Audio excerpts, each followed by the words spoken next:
جی ناظرین، کل رات کو صدیق جان بول نیوز کے سینئر اینکر پرسن کو گرفتار کر لیا گیا ہے بول نیوز کے آفس کے باہر سے۔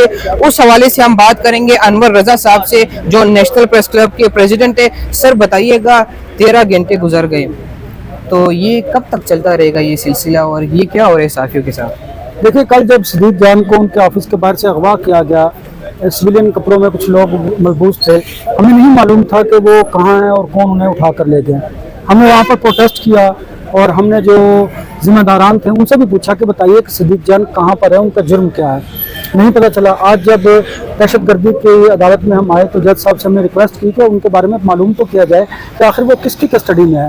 اب اسلام آباد پولیس کی جانب سے 13 گھنٹے بعد یہ اسٹیٹمنٹ سامنے آیا ہے کہ صدیق جان کو دہشت گردی کے مقدمے میں اریسٹ کیا گیا ہے اور کاؤنٹر ٹیررزم ڈپارٹمنٹ نے انہیں اریسٹ کیا ہے۔ پہلی بات تو یہ ہے کہ جو عمران خان کی پیشی کے بعد 18 کو مقدمہ درج کیا گیا تھا، اس مقدمے میں صدیق جان کو اب ضمنیوں میں نامزد کیا جائے گا کیونکہ وہ نامعلوم افراد پر مقدمہ تھا۔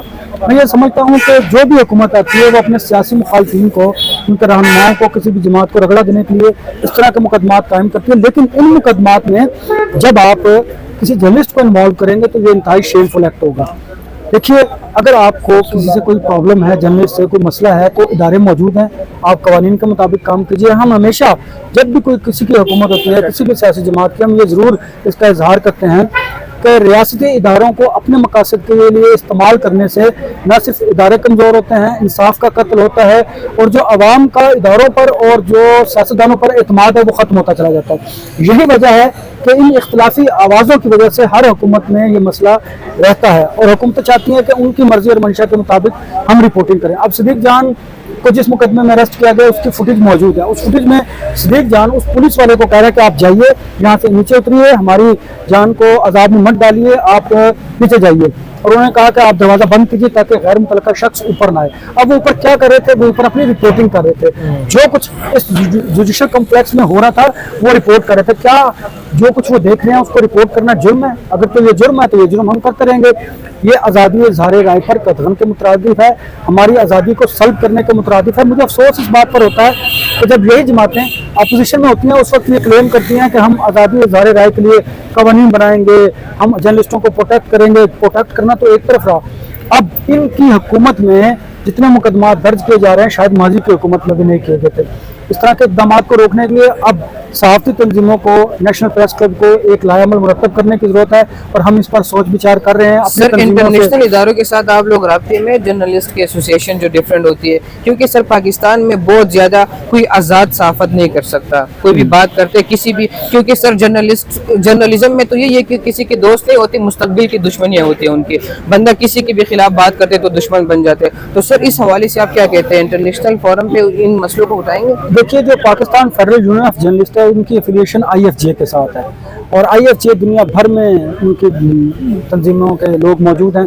جب یہاں پر کوئی آزادی اظہار رائے کا مسئلہ آتا ہے ہم IFJ کو بھی لیٹر لکھتے ہیں۔ اس کے علاوہ جو انٹرنیشنل آرگنائزیشنز ہیں ان کے ساتھ بھی ہمارا کوآپریشن رہتا ہے، اور وہ ہم نے گائے بگائے خط لکھ کے آگاہ کرتے رہتے ہیں۔ اس معاملے پر بھی ہم نے ٹویٹس کیے ہیں اور انٹرنیشنل آرگنائزیشن جو ہیں انہیں آگاہ کیا ہے۔ دوسری بات یہ ہے کہ ہم اس پر ایک سوچ وچار کر رہے ہیں، اور ہم یہ چاہتے ہیں کہ اس معاملے کو جب بھی پاکستان میں کسی بھی جرنلسٹ کو اس طرح اٹھا لیا جاتا ہے بغیر کوئی مقدمہ قائم کیے، آپ نے دیکھا ہے FIA مقدمہ بعد میں قائم کرتے ہیں، پہلے لوگوں کو اٹھا لیا جاتا ہے، تو ہم سپریم کورٹ جائیں اور سپریم کورٹ جا کر ایک ایسی پٹیشن فائل کریں جس پر ایک یونانیمسلی ایک فیصلہ ہے، تو ڈیسیژن آئے، جس سے FIA، پولیس اور جو لا انفورسمنٹ کے ادارے ہیں کم از کم وہ باؤنڈ ہوں کہ اگر ہم نے کسی جرنلسٹ کو اٹھانا ہے تو اس کے لیے کوئی قواعد و ضابط ہوں، کوئی رول ریگولیشن ہو۔ کیونکہ اگر آپ کو یاد ہو اکرم اللہ صاحب نے FIA کو ایک ڈائریکشن دی تھی کہ اب اگر آپ نے FIA کے کسی کیس میں کسی جرنلسٹ کو اٹھانا ہے تو آپ کو PFUJ اور نیشنل پریس کلب کو آن بورڈ لینا ہوگا، لیکن کبھی FIA نے ہم سے زحمت نہیں گوارا کی کہ اس جرنلسٹ کے خلاف یہ انکوائری ہے، آپ اس میں ہمیں انپٹ دیجیے یا اس سے پوچھیے۔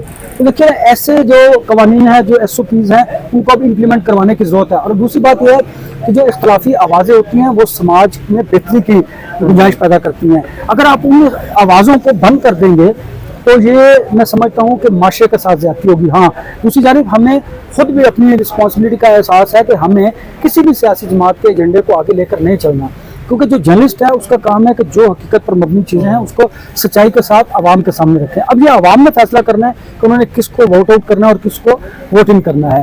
ہمیں